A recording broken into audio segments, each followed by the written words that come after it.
Video games became synonymous with a single word, Atari, the company that would be founded on June 27, 1972 by a young, fresh-out-of-college Nolan Bushnell and Ted Dabney. The word Atari actually refers to the board game Go, when an enemy's pieces are threatened to be taken, an appropriate analogy for the organization that would dominate an industry. Influenced by Ralph Baer's Magnavox Odyssey and its own tennis game, Bushnell tasked program designer Al Alcorn with coming up with their own tennis game, or in Atari's case, table tennis.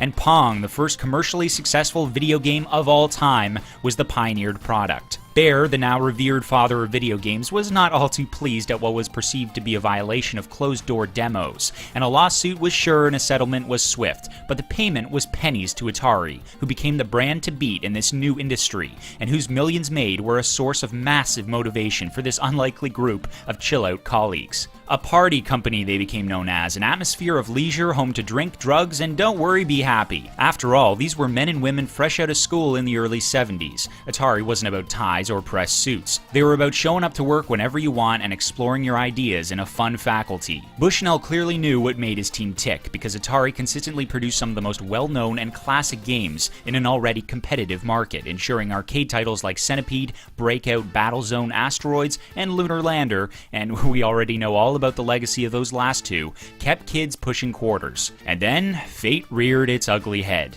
Atari was sold to Warner for $28 million, which meant that the company's stoner, get high, and get creative counterculture was over. The suits invaded and would shake up the establishment with a series of bad moves, one after the other. For the first time, the arcades were introduced to the home with the Atari Video Computer System, later dubbed the 2600. To no surprise, it was a huge hit. The idea of being able to play Pac-Man in the comfort of your own home was a futuristic and awesome concept.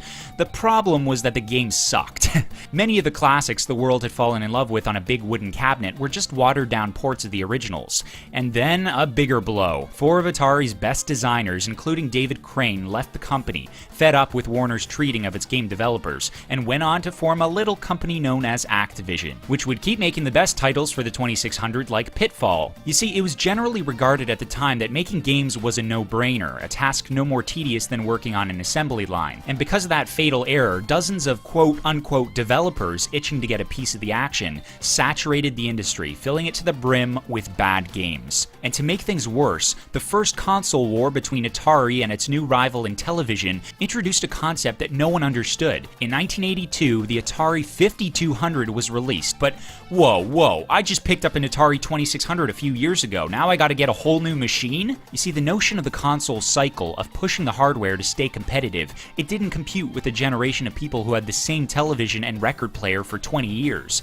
All of a sudden they gotta start buying new stuff like a few years later? A crash was imminent. Folk just got fed up of the same boring, brutally bad games. Games like E.T. standing as a symbol of the debacle. And by 1983, the sport was in shambles, and video games became just another fad. Until the Japanese would right the American wrongs. But that's for another day. Today, Atari is a mere shadow of its former self, but the mere mention of this monolith to those old enough to remember its heyday is enough to strike up sentiment. It's the definition of a video game. Atari was the art, the company that launched the video game industry in America and set the seeds for its destruction. June 27th, 1972, this day in gaming.